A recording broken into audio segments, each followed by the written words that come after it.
3 de marzo de 1944. Paso del Brennero, Italia. 09:30 horas.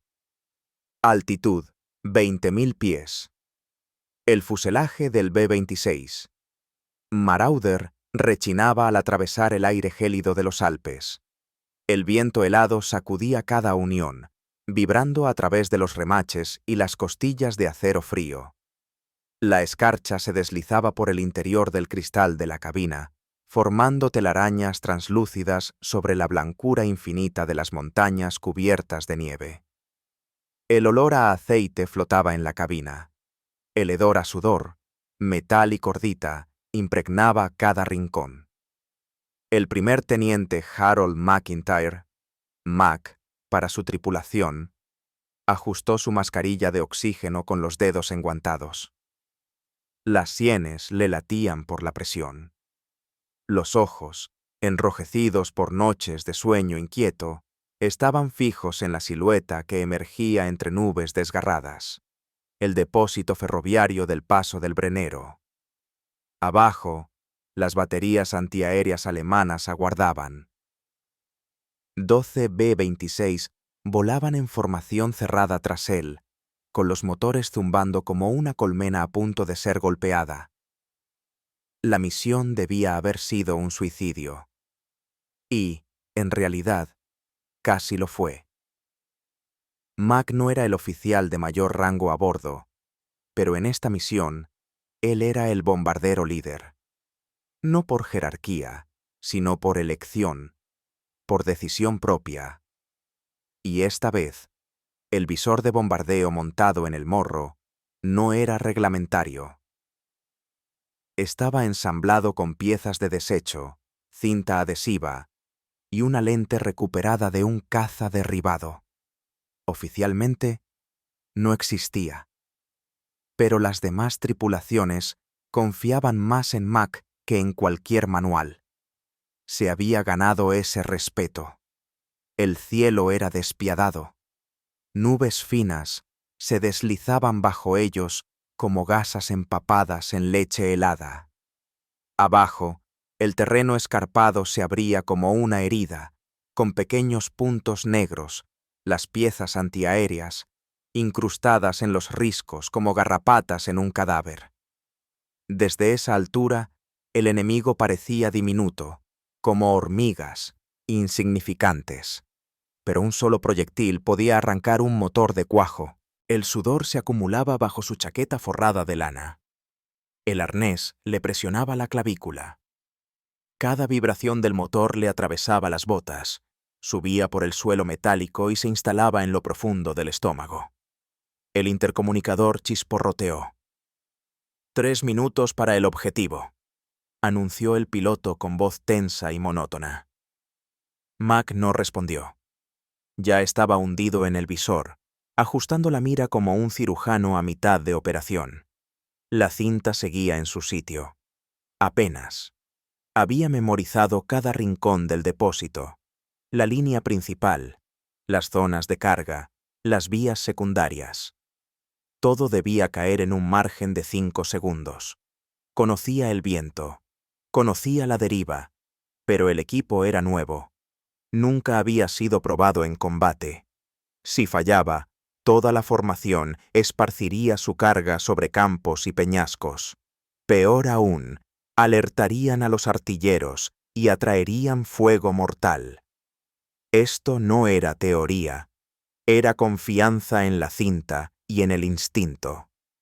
La primera explosión de flak estalló abajo, violenta, cercana. Una nube de humo negro se elevó, seguida de un golpe que sacudió el fuselaje como un latigazo. El Marauder se estremeció con fuerza, lanzando a un tripulante contra el costado. Mac no se inmutó. Se inclinó aún más sobre la mira, alineando la cruceta. El depósito ya estaba totalmente a la vista. Edificios, vagones, tanques de combustible brillaban bajo el sol. Decenas de soldados de la Wehrmacht se movían allá abajo, inconscientes de lo que se les venía encima. Otra ráfaga. Más cerca. Esta lanzó metralla junto al motor izquierdo. Luces rojas parpadearon un instante en el tablero. Aún no había fuego. Seguían volando. El pulgar de Mac flotaba sobre el disparador. Los segundos se desangraban como un motor herido. Altímetro estable. Corrección de viento fijada. Murmuró cifras en voz baja. Altitud, velocidad, ángulo de caída, y luego guardó silencio. El último edificio cruzó la línea. Presionó el gatillo. Las bombas cayeron. 12 cilindros descendieron en silencio, cortando el aire en perfecta secuencia, sin ruido, sin calor, solo una caída fría y precisa. Mac se apartó del visor, con los ojos buscando el depósito. El flak volvió a rugir, golpeando el aire con puños de humo. Una ráfaga alcanzó al segundo avión, que se ladeó bruscamente y logró estabilizarse apenas sobre los árboles. Entonces, el suelo estalló. El centro del depósito desapareció en una columna de fuego. Los vagones se levantaron como juguetes, chocando entre sí en una reacción en cadena de explosiones. Un tanque de combustible estalló en un destello cegador, arrojando un geyser de humo en medio del viento montañoso. Mac no parpadeó. Observó hasta que el último edificio se derrumbó hacia adentro, tragado por el polvo y las llamas. «Impacto directo», murmuró por fin el intercomunicador.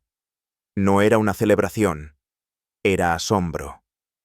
Detrás de él, la formación soltó su carga al unísono. Más explosiones, detonaciones secundarias. Luego, un puente ferroviario se retorció y se partió en dos, cayendo al río.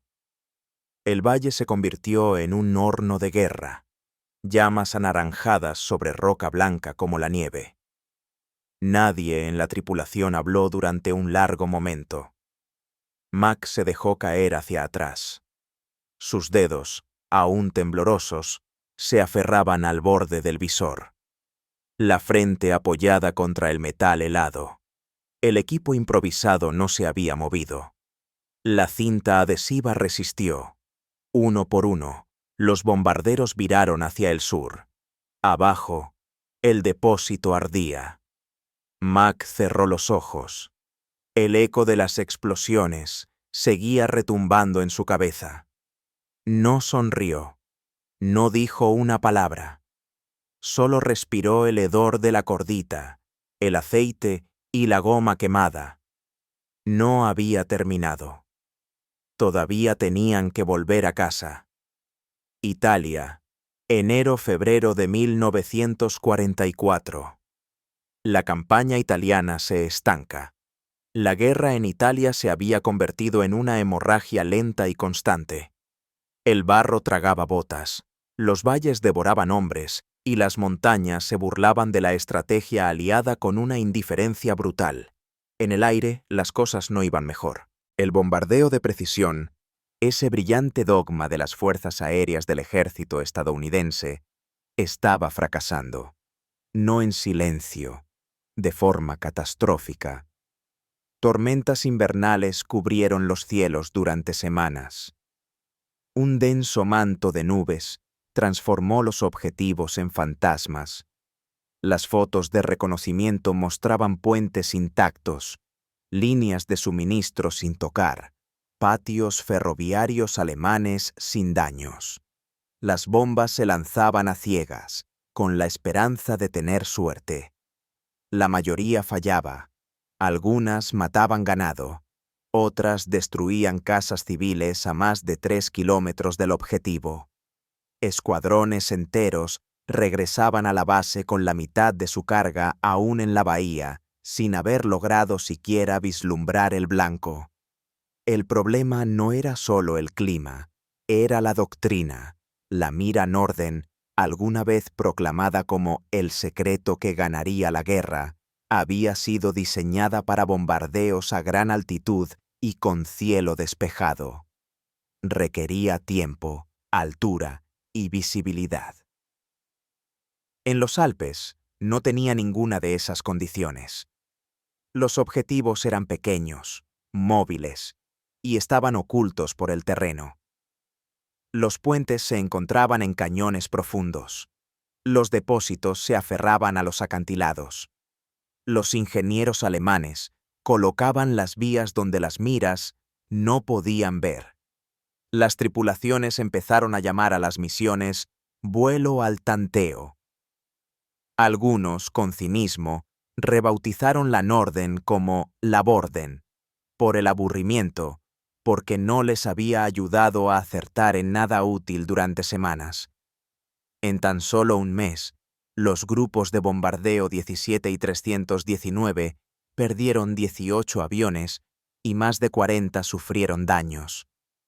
Parte fue por el flak, pero la mayoría se perdió en medio de la confusión a baja altitud, incapaces de navegar, atrapados en patrones rígidos que ignoraban por completo la realidad del campo de batalla. El mando no cedía. La doctrina era sagrada. El bombardeo de precisión desde gran altura era la respuesta americana a la guerra de trincheras. Una guerra limpia desde el cielo, calculada, estratégica. Desviarse era invitar al caos. Cuestionarla significaba socavar toda la idea de destrucción controlada. Ningún piloto se atrevía a decirlo en voz alta. Pero los rumores corrían en los comedores. Desayunos fríos servidos con dudas al costado. En tierra, una furia silenciosa empezaba a hervir. Los mecánicos remendaban los mismos agujeros de bala día tras día. Los artilleros veían cómo el flak destrozaba alas sin poder hacer nada. Bombarderos como McIntyre regresaban una y otra vez sin una sola confirmación de impacto. Cada sesión informativa era una repetición de la anterior. Mismo mapa, mismo método, mismo resultado. Nada. Mac lo veía desde el morro del bombardero. A través de ese maldito panel de vidrio, observaba cómo los depósitos desaparecían bajo las nubes, cómo los puentes se desvanecían en la bruma, cómo las oportunidades morían en las corrientes de viento. Había ajustado, recalibrado, medido de nuevo. Nada servía. La Norden exigía perfección. Italia ofrecía infierno. Peor aún, cada fallo aumentaba el riesgo. Los alemanes conocían las altitudes, trazaban los vectores, cronometraban el flak. Cada segundo sobre la zona de impacto era una sentencia de muerte. Los bombarderos debían mantenerse, sostener el rumbo, alinear la mira, esperar. Esa espera era letal. ¿Y para qué? Valles vacíos, tiros fallidos, humo, nieve y silencio. El alto mando respondía con cifras, gráficas, informes. Insistían en que la tasa de fallos estaba dentro de los márgenes aceptables. Decían que las condiciones meteorológicas cambiarían. Prometían lentes nuevos, visores más nítidos, mejor compensación de altitud. Lo que no hacían era escuchar a las tripulaciones que sangraban, ni a los hombres que veían morir a sus compañeros en misiones que no cambiaban nada sobre el terreno. En medio de esa parálisis, McIntyre hervía por dentro. No era un rebelde ni un fanático del heroísmo, pero algo en ese desperdicio lo carcomía. La repetición absurda, la negativa obstinada a adaptarse. Y no era el único que lo notaba. Las conversaciones por radio se volvían más sombrías, los chistes más oscuros. Un copiloto preguntó si no sería mejor lanzar folletos en lugar de bombas. Al menos, el papel podría acertar en algo. Cada noche, Mac regresaba al hangar y se quedaba mirando su avión. Estudiaba el morro, los soportes, el armazón donde la mira descansaba como un dios inútil. Empezó a garabatear ideas en los márgenes de los registros de vuelo. No eran planos, eran pensamientos, ángulos, correcciones, cálculos basados en intuición, no en diseño. Entonces llegó la misión de Verona. 28 de febrero. Objetivo: un tren de municiones en los patios del este. Condiciones: neblina fina, viento leve, cero visibilidad en el punto de caída. Mac hizo los cálculos. El visor se empañó. Lanzaron tarde. Todas las bombas fallaron. El tren siguió su camino, intacto. Esa noche, Mac no durmió. Se quedó en la litera, mirando la lona del techo. Su tripulación seguía viva. Por poco. El avión que estaba junto al suyo recibió un impacto directo en la cabina. No hubo sobrevivientes. El depósito de municiones sería reabastecido. Le temblaban las manos, de rabia, de vergüenza, por la sensación de estar siendo sacrificados para sostener una fantasía. Salió de la tienda, cruzó la pista a oscuras y subió al morro del B-26. El vidrio estaba helado, el asiento rígido, el aire inmóvil. Se sentó allí casi una hora, mirando las estrellas. Luego se inclinó hacia adelante, abrió el panel lateral y desatornilló los pernos de la Norden. No la rompió. No maldijo. Simplemente la levantó, la colocó a su lado y observó el soporte vacío. El avión se sentía distinto sin ella, más liviano, más hambriento. La idea no llegó como una revelación. Se deslizó lentamente, como escarcha extendiéndose por un ventanal, silenciosa, imparable. No necesitaba elegancia, necesitaba algo que funcionara a baja altitud, entre humo, sobre terreno roto. Algo rápido, brutal, adaptable. Volvió a colocar los pernos en el soporte y cerró el panel. Nadie lo vio bajar del avión. Nadie preguntó por qué faltaba la mira a la mañana siguiente. Pero dentro de la cabeza de Mac, los engranajes viejos de la doctrina ya se habían roto. Y algo nuevo, algo peligroso, había comenzado a girar en su lugar. Marzo de 1944. Base aérea de Foggia, sur de Italia. La luz matinal se filtraba entre lonas rasgadas y la condensación medio congelada, dibujando vetas pálidas sobre el suelo del hangar. El aire estaba cargado con el sabor metálico del aceite, la cordita quemada y la tierra húmeda. A lo lejos, los motores tosían como una orquesta dispersa en un cementerio de máquinas. El 17º grupo de bombardeo había perdido 2 aviones el día anterior, uno por el flak, otro por la niebla. Los que regresaron traían más agujeros que blindaje. Y aún así, en medio de esa rutina en ruinas, Harold McIntyre estaba sentado con las piernas cruzadas en el suelo, rodeado de instrumentos rotos, un martillo en una mano y un boceto doblado bajo la bota. Su plan era una locura. Lo sabía en cada fibra de su cuerpo, sin aprobación, sin autorización, sin datos técnicos. Solo intuición afilada por la pérdida. No construía para la elegancia ni para la eficiencia. Construía para sobrevivir. El objetivo era simple: crear algo que diera en el blanco antes de que el enemigo los alcanzara a ellos. Precisión por instinto, no por doctrina. Recolectaba piezas de los muertos. una lente reflectora agrietada de un P-40 destrozado. Un nivel de burbuja de carpintero, abandonado cerca del cobertizo de mantenimiento. Pernos pelados. Soportes doblados. El olor del aceite le manchaba los guantes. La grasa se adhería a los pliegues de sus dedos. Montó un pequeño tubo de aluminio sobre una tabla, lo aseguró con alambre, y luego ajustó el ángulo con un transportador de carpintería. Parecía absurdo.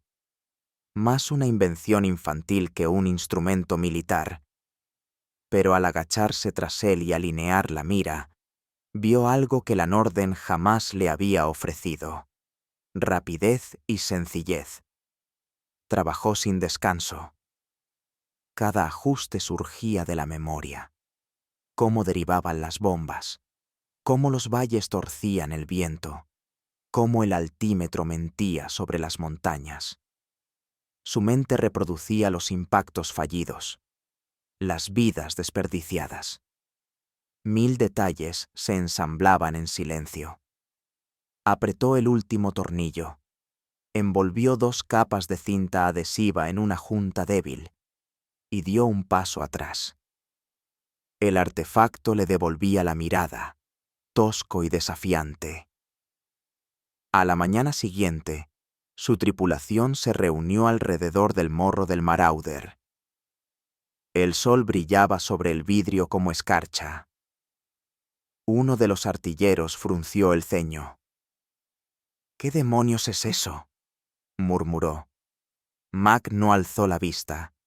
Una nueva forma de apuntar. El navegante soltó una carcajada. «Parece que robaste el camión de un plomero». Otro añadió: «Al mando le va a encantar esto». Las burlas le resbalaban como lluvia sobre acero. No se ofendía, estaba concentrado. Volaron una prueba corta sobre un campo al norte de la base, un objetivo simulado pintado de blanco por mecánicos aburridos. El avión rugía a baja altitud, el viento se colaba por las escotillas abiertas. Mac se arrodilló tras su invento, dando indicaciones en voz alta. Al soltar la bomba, ésta silbó hacia abajo y cayó a poco más de 3 metros del blanco. La tripulación quedó en silencio. Nadie aplaudió. Nadie lo creía todavía. Podía haber sido suerte. Generalmente lo era.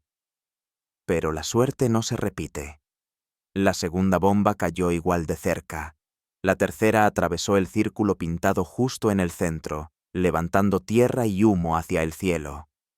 Mac no sonrió. Solo ajustó su cuaderno, marcando correcciones con trazos rápidos de lápiz.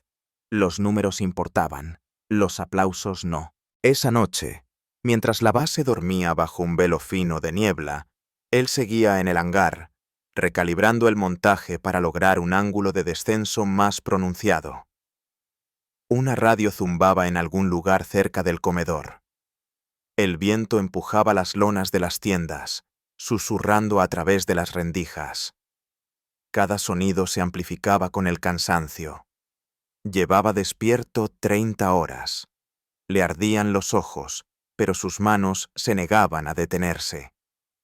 Al amanecer, el artefacto estaba listo para combate. Añadió una línea de mira improvisada con tiza sobre el vidrio, una marca horizontal, otra vertical. La cinta se había despegado en una esquina, así que la reforzó con alambre sacado de una radio averiada. No era bonito, pero se sostenía. Cuando el comandante pasó por el hangar esa mañana, se detuvo al verlo.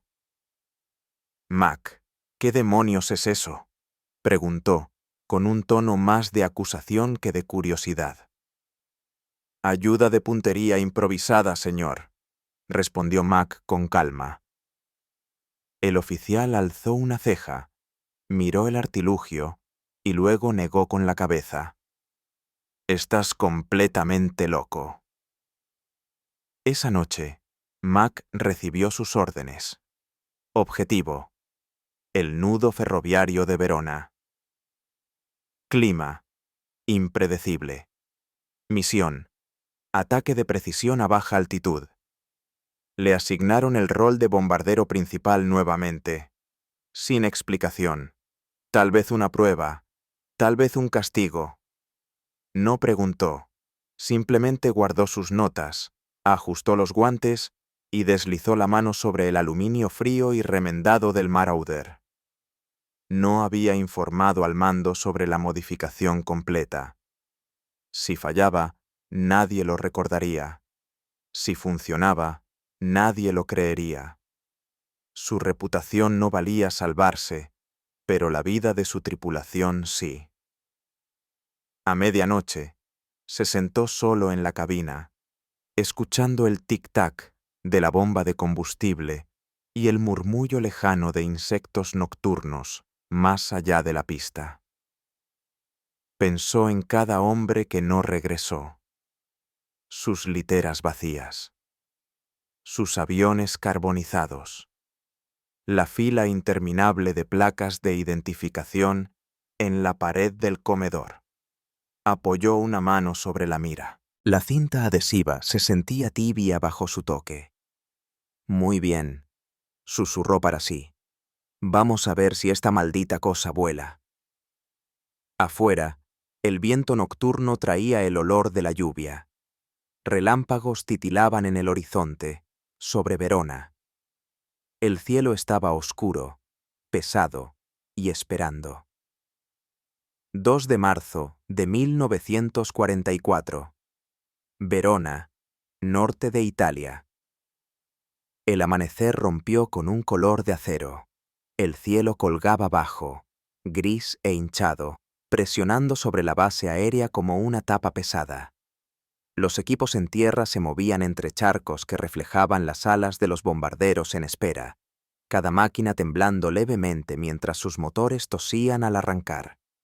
El olor a aceite y barro mojado se mezclaba con el escape, creando una niebla química que quemaba la garganta.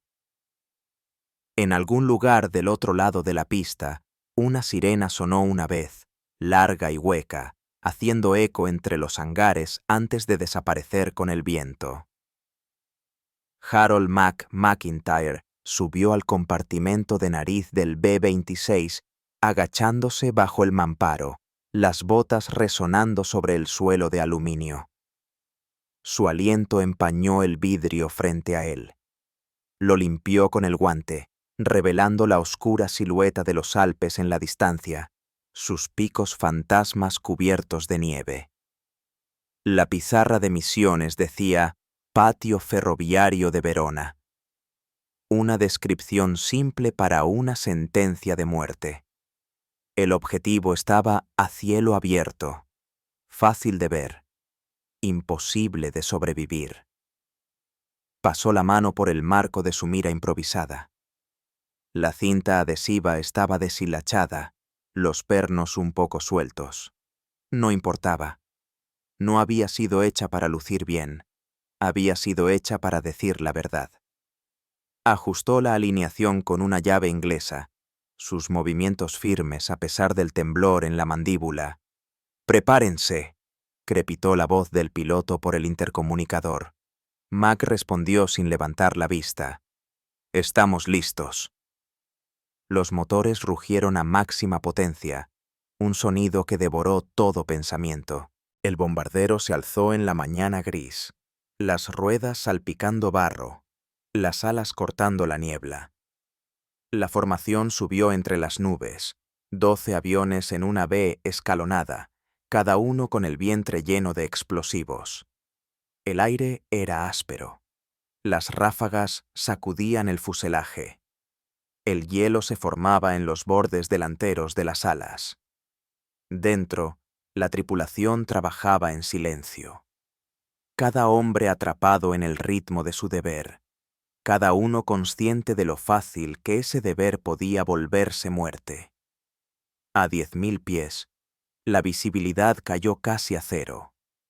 Verona yacía en algún lugar bajo ellos, oculta bajo una sábana de vapor y humo de los campos en llamas. El avión líder descendió un poco, buscando una apertura. Mac se inclinó sobre la mira, los ojos saltando entre las marcas y las formas borrosas abajo. Estaba adivinando, parte instinto, parte locura, parte fe en su propia creación. La primera pasada falló. Solo neblina. La segunda mostró destellos, vías, almacenes, una visión fugaz del patio ferroviario entre niebla en retirada. «Mantén el rumbo», ordenó Mac. El piloto estabilizó. Entonces comenzó el flak. Estallidos negros atravesaron las nubes, violentos y cercanos. La primera onda de choque sacudió el panel de instrumentos. Fragmentos de metal silbaron junto a la cabina. Uno se incrustó en el fuselaje con un sonido seco, como martillo contra lata. «¡Nos están disparando!», gritó el copiloto. «Sigue en rumbo», respondió Mac, su voz más fuerte de lo que quería. Su mano temblaba sobre el mando de ajuste, girándolo apenas 1 grado. La mira se estremeció cuando el avión viró. Abajo, el patio de Verona apareció. Filas de vagones, tanques de combustible, desvíos brillando bajo la luz matinal. Las defensas alemanas ya estaban despiertas. Ráfagas trazadoras subían hacia ellos en finas líneas naranjas. Mac las ignoró. Se inclinó más, alineando las marcas de puntería, murmurando números para sí. Altitud, velocidad, deriva, viento cruzado. Su mente iba más rápido que los instrumentos. La primera descarga cayó desviada. Las explosiones brotaron a lo lejos, levantando columnas de tierra y humo, pero sin tocar el depósito principal. 5 grados a la derecha, ordenó. El piloto obedeció. El flak se intensificó. Una explosión alcanzó cerca del ala derecha. El sonido fue un puñetazo seco que hizo que cada nervadura del avión crujiera. Un olor a aislamiento quemado llenó la cabina. La segunda pasada afinó la puntería. Recalculó a mano, sin tablas, sin aparato, solo instinto y memoria. El viento cambió otra vez. Compensó, usando una marca de lápiz que había dibujado en el marco de la mira. La cinta crujía. Apretó la mandíbula. La tercera pasada era la que importaba. Ahora lo veía con claridad. Las líneas del tren convergiendo como venas, el patio de maniobras, los tanques de combustible apilados junto al almacén principal. La cruceta se alineó perfectamente. El tiempo se desaceleró. El avión se estabilizó.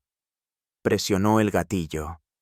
Las bombas cayeron limpias, desapareciendo en el gris. Siguió el silencio.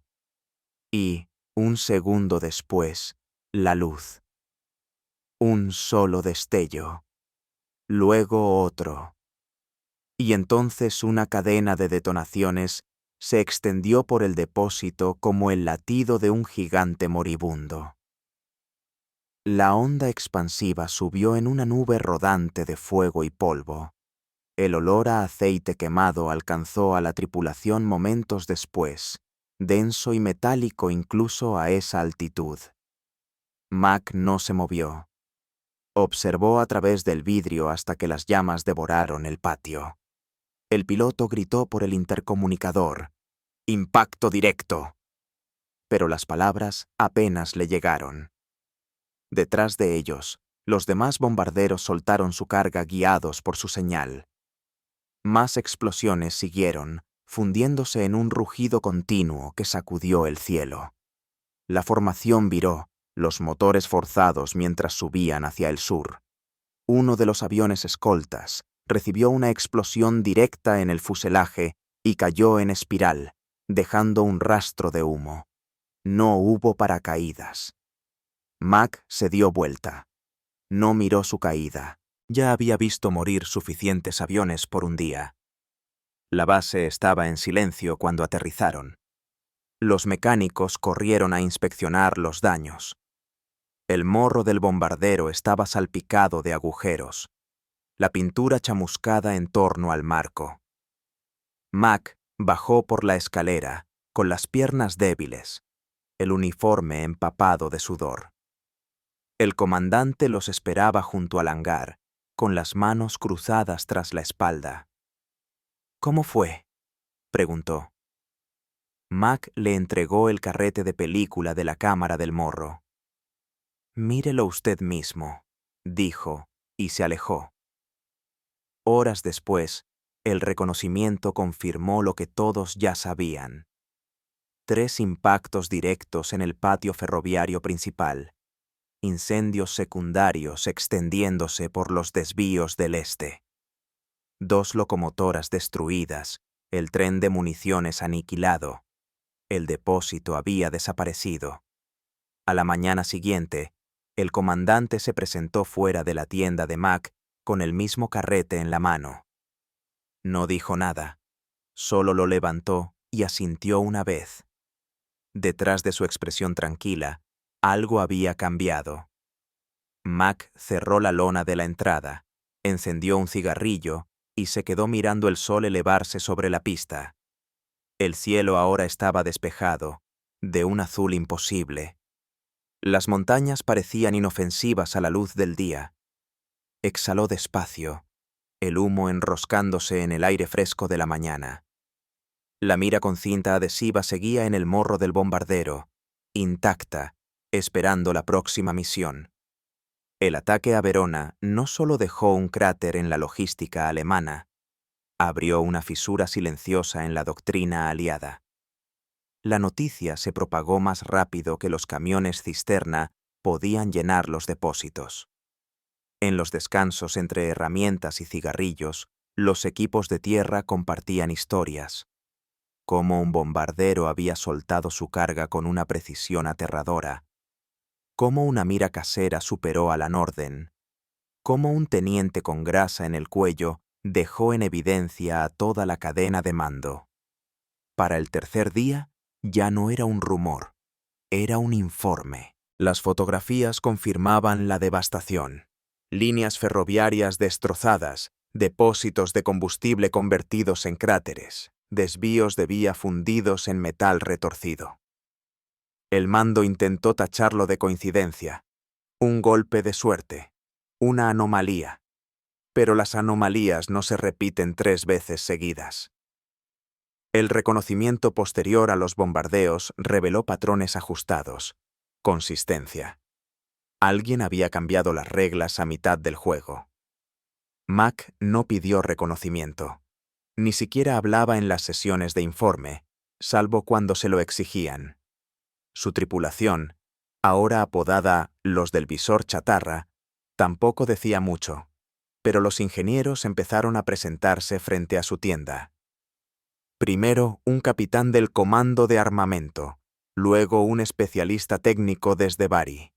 Rodeaban el bombardero como buitres en torno a un cadáver, murmurando medidas, tomando notas, mirando con recelo la cinta adhesiva como si fuera una herejía.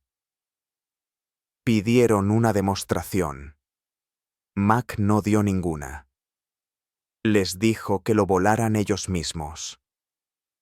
2 vuelos de prueba después, las risas se esfumaron.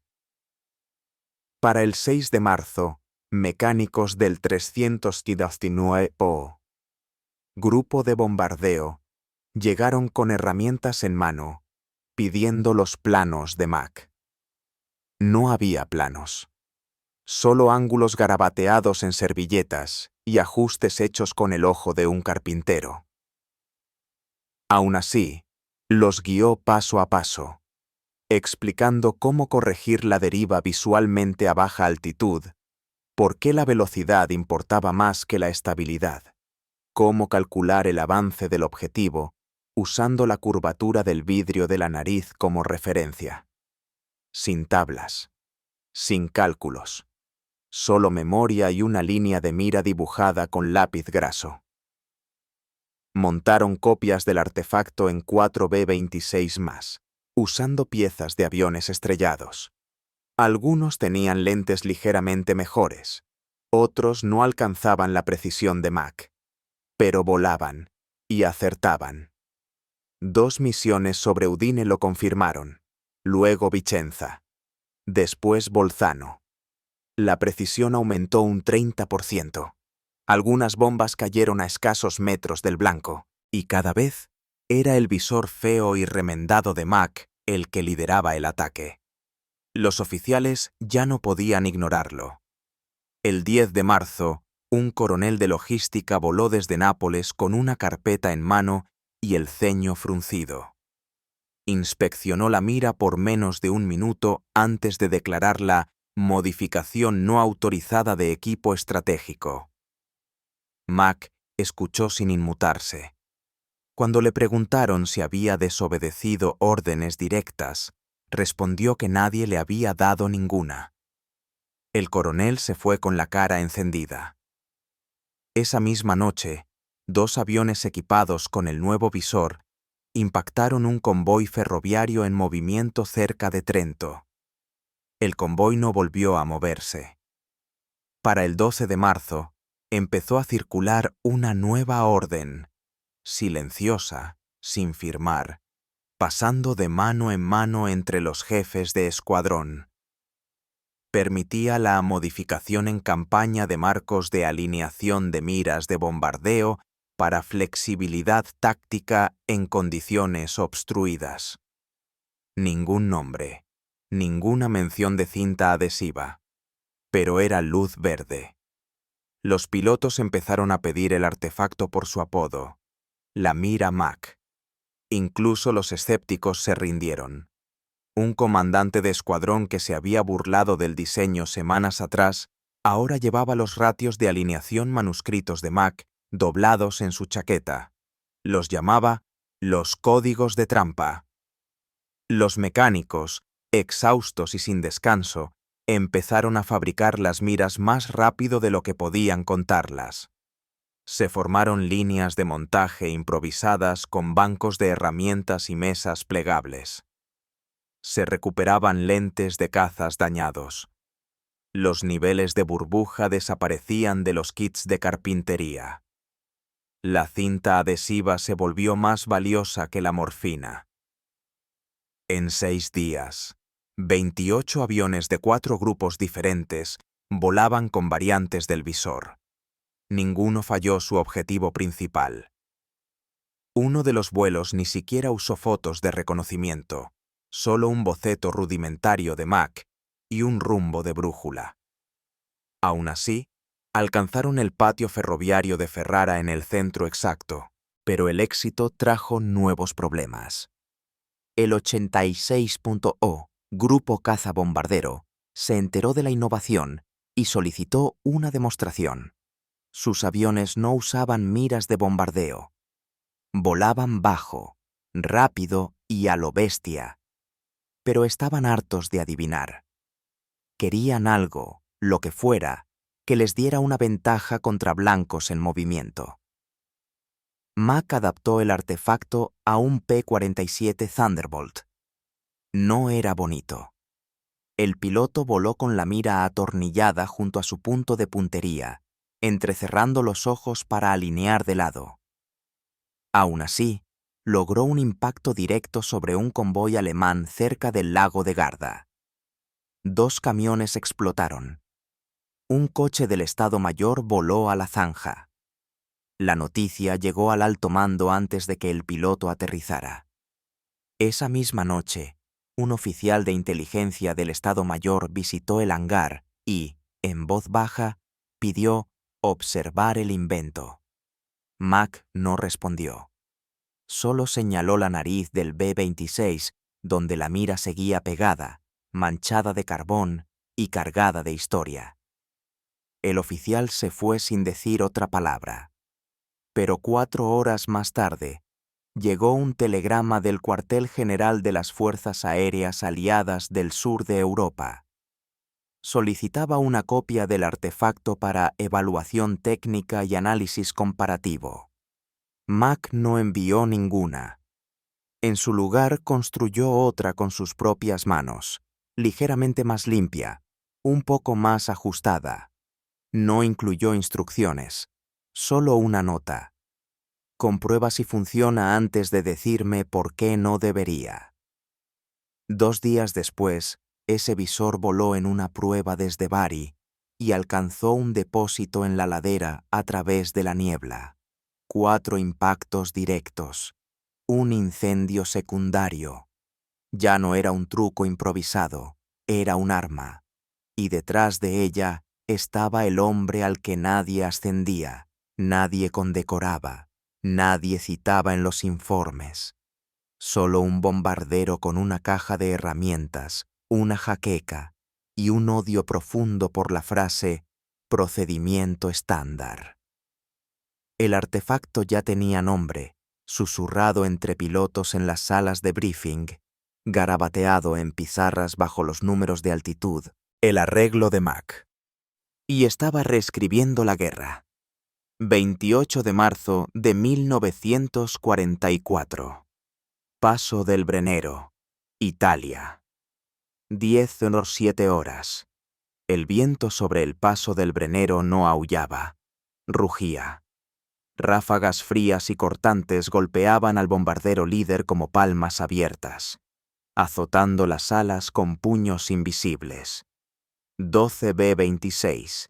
Marauder avanzaban a duras penas por el aire helado, manteniendo una formación cerrada, sus motores escupiendo humo negro mientras escalaban hacia la última cresta. Dentro de cada avión, el olor a aceite, sudor y muerte inminente colgaba como humo espeso. El objetivo no era secreto.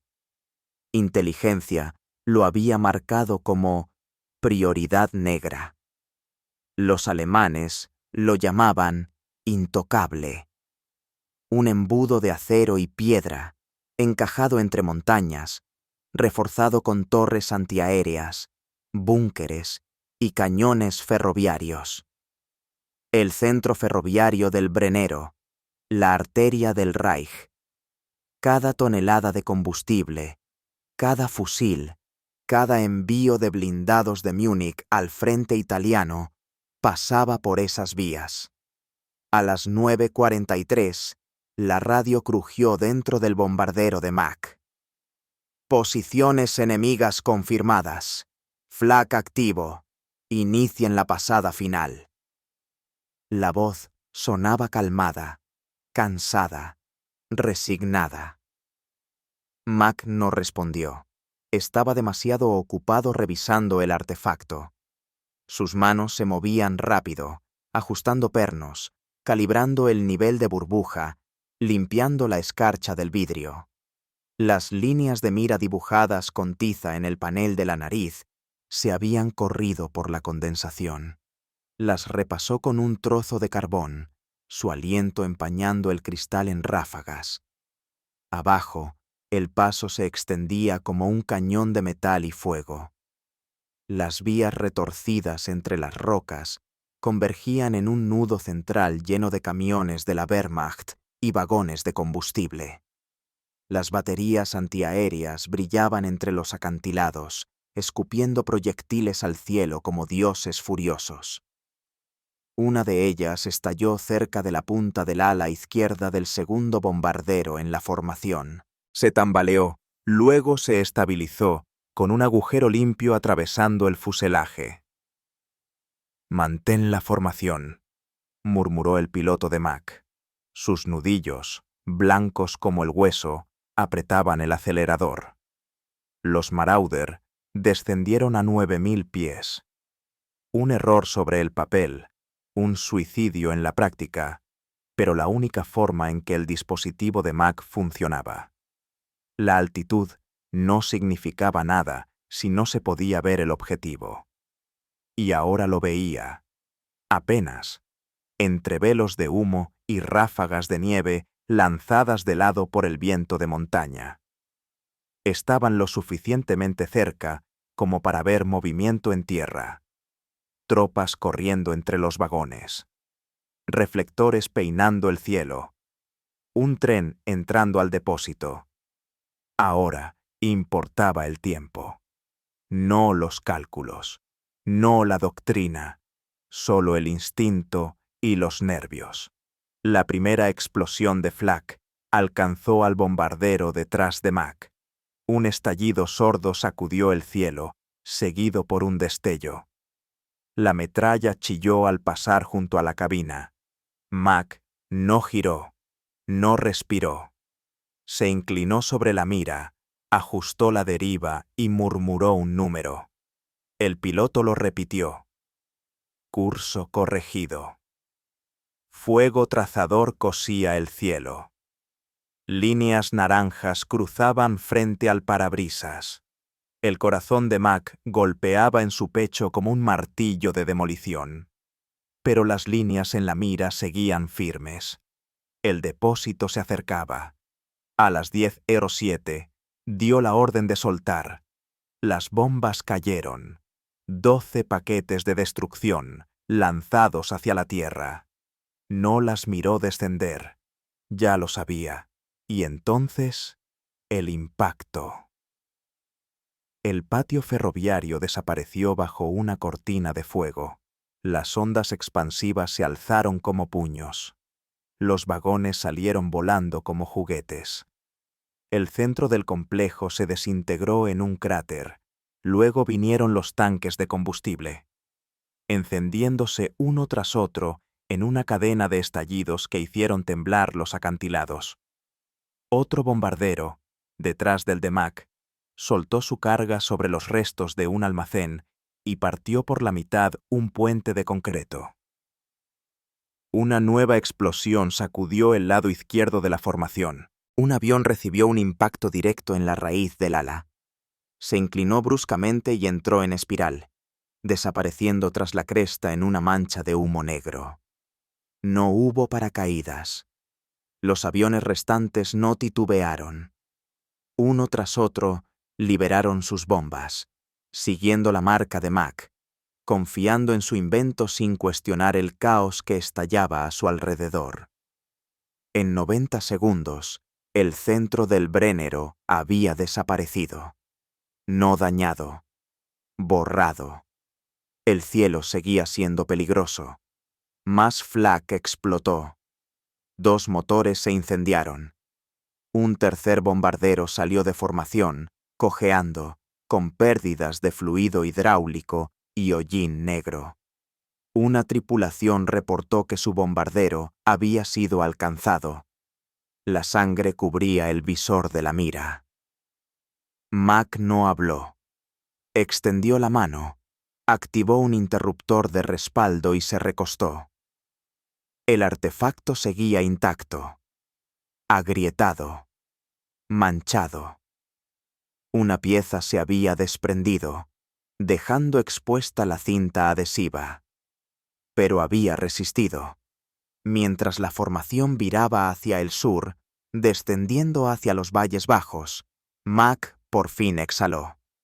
Su respiración salió en ráfagas entrecortadas, cada una más fría que la anterior. El olor a goma quemada llenaba el compartimiento.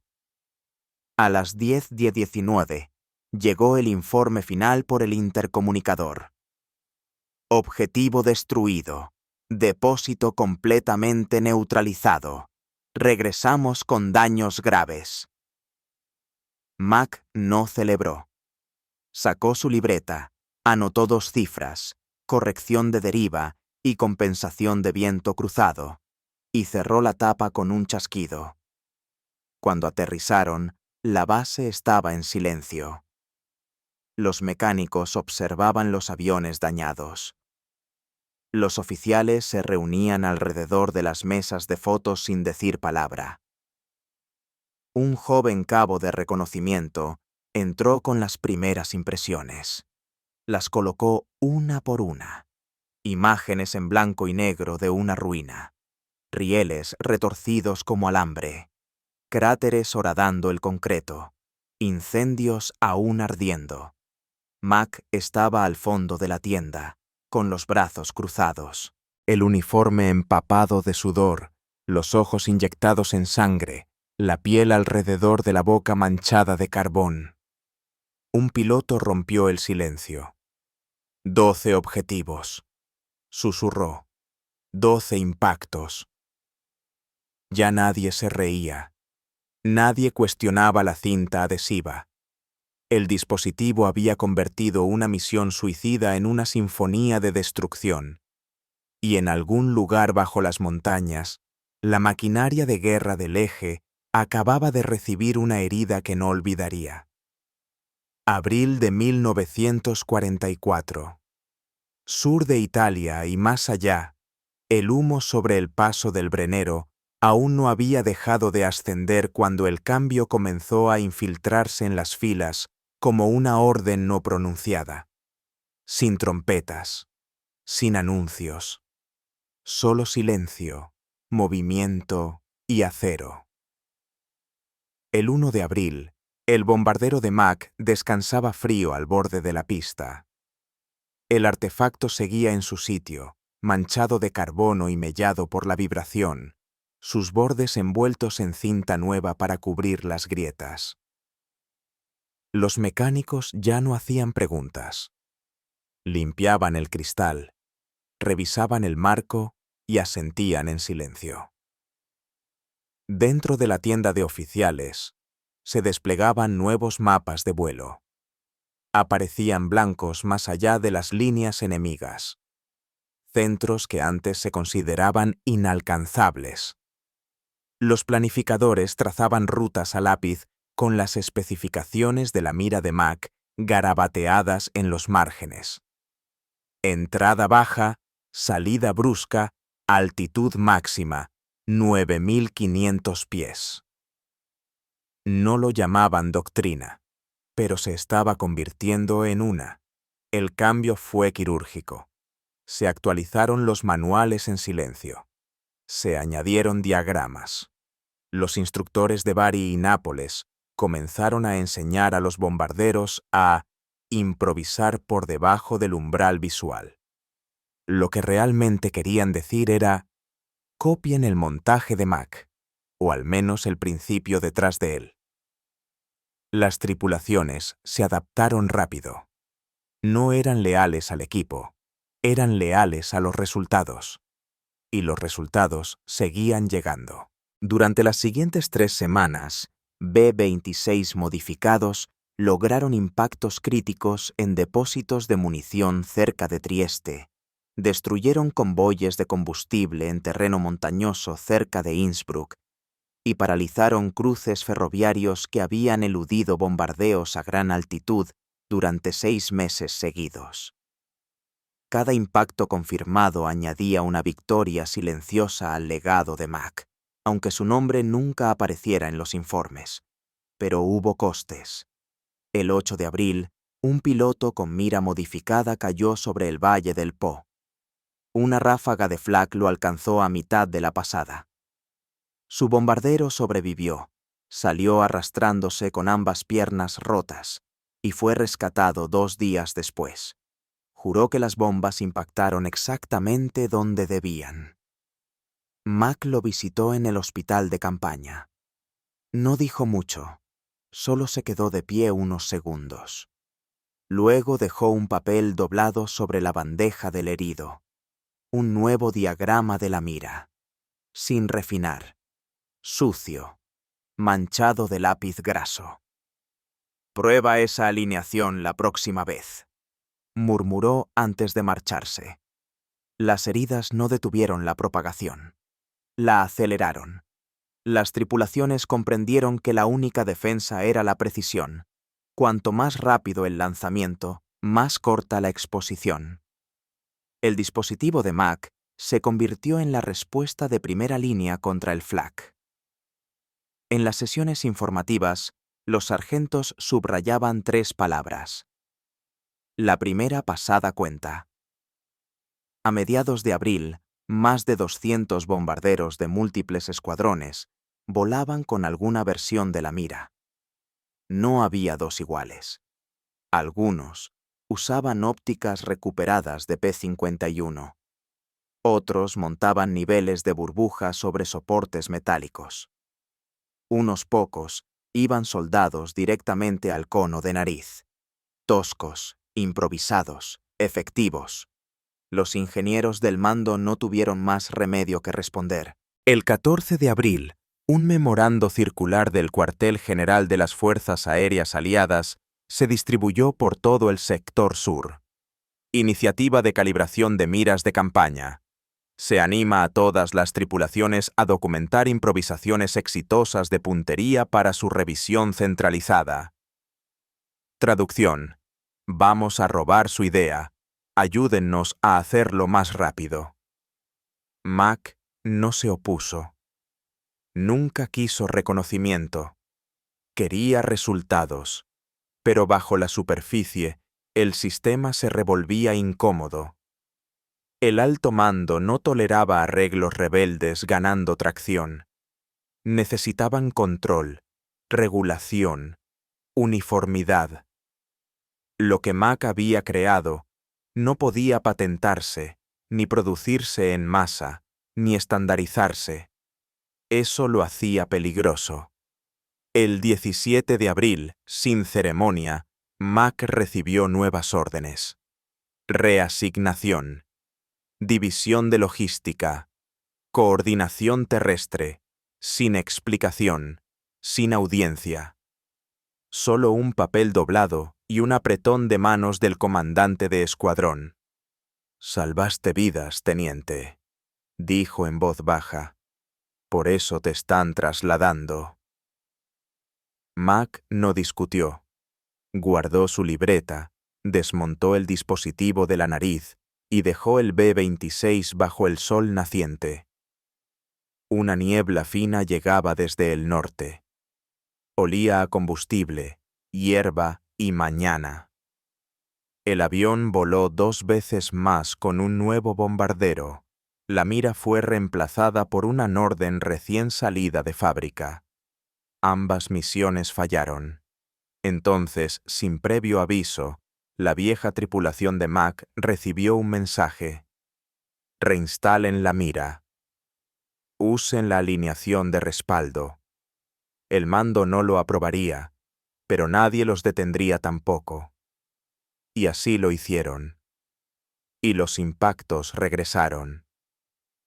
En las semanas siguientes, la estrategia de bombardeo en Italia se reorientó en silencio.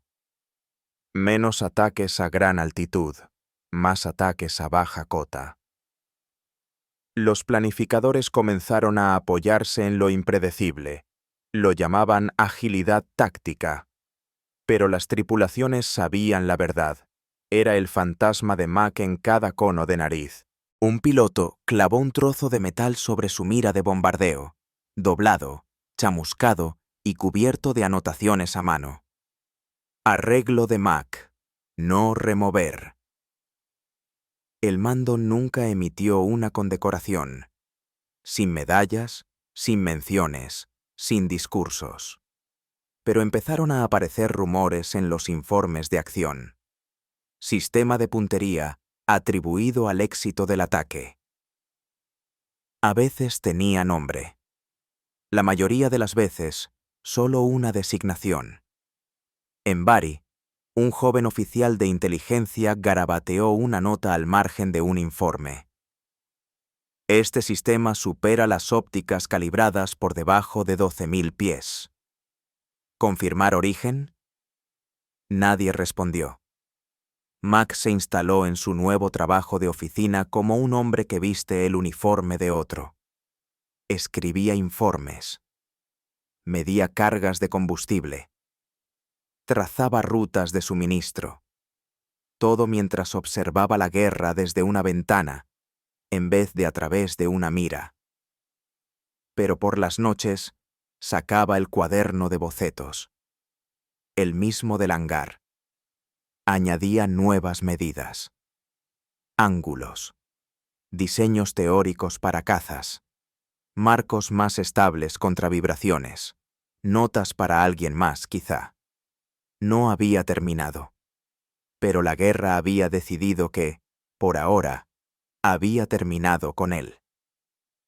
Afuera, los bombarderos seguían rugiendo en el cielo, elevándose hacia mañanas pálidas. llevaban algo consigo. No doctrina, no invención. Un recuerdo, un método y la forma de un dispositivo mantenido con cinta, alambre y determinación. La guerra no terminó con una explosión, sino con el chirriar del movimiento al detenerse. Los motores callaron. Las armas se enfriaron. Los mapas quedaron congelados. Los aviones que una vez hicieron temblar las montañas con su estruendo reposaban mudos sobre pistas agrietadas. En un rincón de un hangar olvidado a las afueras de Nápoles, un B-26 descansaba bajo una lona. El polvo cubría su cabina. La goma del tren de aterrizaje estaba cuarteada. Su fuselaje no llevaba insignias, ninguna gloria. Solo abolladuras, cicatrices y silencio. Dentro de su morro, medio oculto bajo cinta despegada y pernos oxidados, el artefacto seguía allí, apenas aferrado al vidrio. Nadie lo había retirado. Nadie se había atrevido. Un esténcil desvanecido decía: arreglo de Mac, no remover. Se había vuelto parte del avión, como un recuerdo atrapado en el metal. En 1946, durante un inventario de campo de aviones excedentes, un joven intendente señaló la modificación. Su informe la describía como instrumentación no estándar, parece improvisada, sin marca de fabricante. La página se archivó en una gaveta etiquetada como Innovaciones de campo, sin clasificar. Nunca se volvió a abrir. Mac regresó a Estados Unidos en silencio, sin fanfarria, sin entrevista, solo un billete de tren de ida a Illinois y una bolsa de lona llena de planos borrosos. El ejército le ofreció un puesto administrativo. Lo rechazó. No dijo nada. Encontró trabajo en un taller mecánico cerca de Peoria, reparando maquinaria agrícola de día y dibujando esquemas en la trastienda por las noches. La guerra había cambiado. Había seguido adelante. Él no. En las aulas de los nuevos centros de entrenamiento de la Fuerza Aérea, los instructores enseñaban teoría de bombardeo usando modelos pulidos de la Norden. Diagramas colgaban de las pizarras. La precisión, decían, había ganado la guerra. Nadie mencionaba la cinta adhesiva, y sin embargo, huellas del fantasma de Mac se filtraban por las grietas. En 1951, durante un simposio de la Fuerza Aérea sobre improvisación en combate, un instructor de vuelo de Texas mencionó: dispositivos de bombardeo de baja altitud desarrollados en el teatro europeo, como claves para interrumpir las líneas de suministro alemanas en Italia. No conocía el nombre, pero recordaba volar detrás de un tipo que nunca fallaba. Sus alumnos escucharon, lo anotaron. Más adelante, en esa década, un ingeniero que trabajaba en los primeros aviones a reacción en Ohio encontró una caja rotulada como Materiales de puntería a baja altitud, 1944. Dentro, una lente reflectora agrietada, un nivel de burbuja de carpintero y un marco de aluminio chamuscado aún manchado de aceite. Lo dibujó, lo archivó y lo etiquetó como prototipo de campo sin resolver. La caja nunca se volvió a abrir. En 1964, un informe desclasificado de la OSS mencionaba brevemente ópticas de bombardeo no estándar, observadas en varios grupos de ataque a baja altitud en Italia. Una sola frase, sin nota al pie, enterrada entre páginas sobre logística de combustible y predicción meteorológica. Aún así, alguien se había fijado.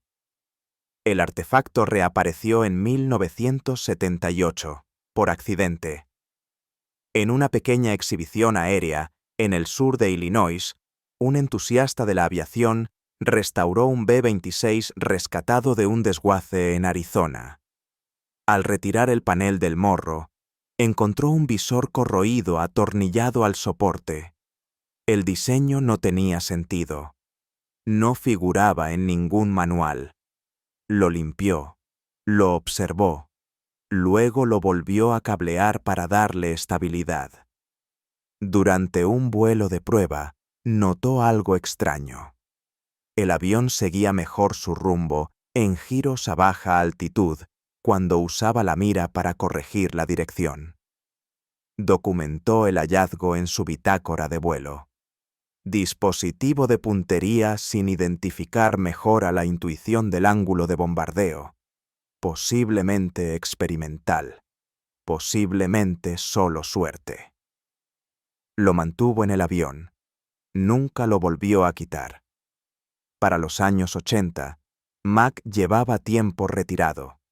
Vivía en una casa modesta, rodeado de planos y piezas que nunca terminó de ensamblar.